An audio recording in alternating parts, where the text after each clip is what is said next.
ইতিহাসে এমন কিছু ঘটনা আছে যেগুলো বলা হয় না, লিখিত ইতিহাসে যাদের খেয়াজ মেলে না, কিন্তু তারা ইতিহাসের মোড় ঘুরিয়ে দিয়েছে। আজ আমরা তুলে ধরতে চলেছি এমনই এক গোপন অধ্যায় যেখানে মুখোমুখি হয়েছিলেন দুই বিপরীত মেরুর নেতা, নেতাজি সুভাষচন্দ্র বসু এবং খাজা নাজিমুদ্দিন। কিন্তু প্রশ্ন হচ্ছে, কেন? কি কথা হয়েছিল এই বৈঠকে এবং কেন এই বৈঠক গোপন রাখা হয়েছিল ইতিহাস থেকে? আমি রঞ্জন, আপনারা দেখছেন এনরিচ ইয়োরসেলফ, যা নিজেকে সমৃদ্ধ করতে সাহায্য করে। ইতিহাসের পটভূমি 1930-এর দশক। ভারত তখন ব্রিটিশ শাসনের জাঁতাকলে। একদিকে কংগ্রেসের নেতৃত্বে অহিংস আন্দোলন, অন্যদিকে বাংলায় জমিয়তুল উলামা ও মুসলিম লীগ তাদের শক্তি বাড়াচ্ছে। এই সময় একদিকে উদিত হচ্ছেন সুভাষচন্দ্র বসু, জাতীয়তাবাদী ও বিপ্লবী মনোভাবের প্রতীক। অন্যদিকে বাংলার অন্যতম প্রভাবশালী নেতা খাজা নাজিমুদ্দিন, তিনি পরবর্তীকালে পূর্ব পাকিস্তানের গভর্নর জেনারেল হন। কিন্তু 1939-40 সালের দিকে দুজনের মধ্যে ঘটে এক অবিশ্বাস্য ঘটনা, এক গোপন বৈঠক। বৈঠকের সূত্রপাত। এই বৈঠকের তথ্য প্রথম উঠে আসে 1970-এর দশকে কলকাতা বিশ্ববিদ্যালয়ের ইতিহাস গবেষক সুশীল রায় চৌধুরীর একটি ডায়েরি থেকে। তাঁর দাবি, 1940 সালের মে মাসে ঢাকায় নেতাজি গিয়েছিলেন ছদ্মবেশে, আর সেখানে রাত্রিকালীন বৈঠকে উপস্থিত ছিলেন খাজা নাজিমুদ্দিন। এই বৈঠক হয়েছিল পুরনো নবাব বাড়ির এক নির্জন ঘরে।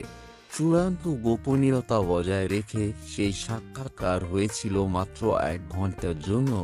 কোনো সাংবাদিক, কোনো রাজনৈতিক কর্মী, এমনকি নেতাজির ঘনিষ্ঠ অনুজ শরৎ বসু সেখানে ছিলেন না। আলোচনার বিষয়বস্তু। কিন্তু কেন এই বৈঠক? গবেষকদের মতে, নেতাজি তখন বুঝতে পেরেছিলেন ব্রিটিশদের ভারত থেকে তাড়াতে গেলে হিন্দু মুসলিম বিভাজনের রাজনীতি ভাঙতেই হবে। তিনি চেয়েছিলেন এক যুক্ত ভারত যেখানে মুসলিম নেতাদের সমান অংশীদারিত্ব থাকবে। নেতাজির এই চিন্তাভাবনার কারণেই তিনি খাজা নাজিমুদ্দিনের সঙ্গে দেখা করতে চাইছিলেন। তাদের মধ্যে পাকিস্তান বিষয়ক আলোচনা হয়েছিল বলেও অনুমান করেন কিছু গবেষক। নেতাজি তাকে বোঝাতে চেয়েছিলেন, মুসলিমদের স্বাধীনতা মুসলিম রাষ্ট্র নয়, বরং একটি মুক্ত ভারতের মধ্যেই পাওয়া সম্ভব। ব্রিটিশদের নজর ও গোপনীয়তা। এই বৈঠকের খবর ব্রিটিশ গুপ্তচর সংস্থার কানে গিয়েছিল।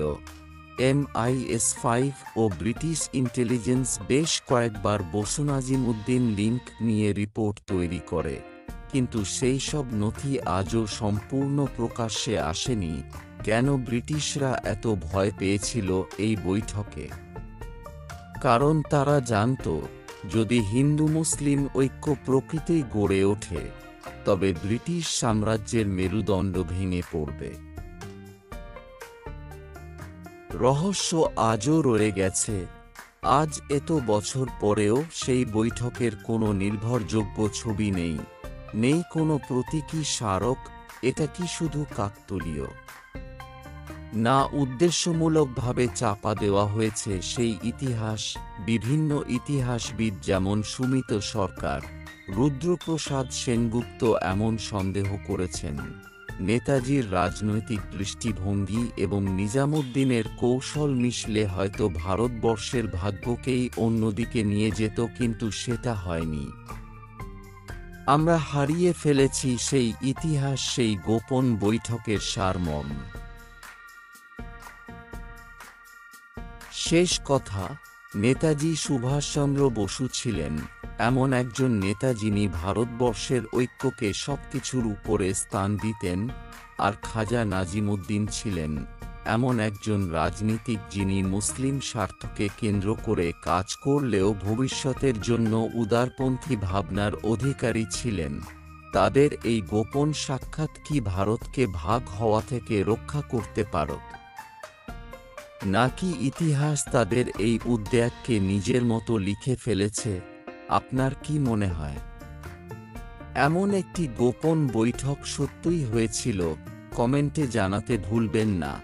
এই রকম অজানা ইতিহাসের রহস্য জানতে সাবস্ক্রাইব করুন এনরিচ ইয়োরসেলফ।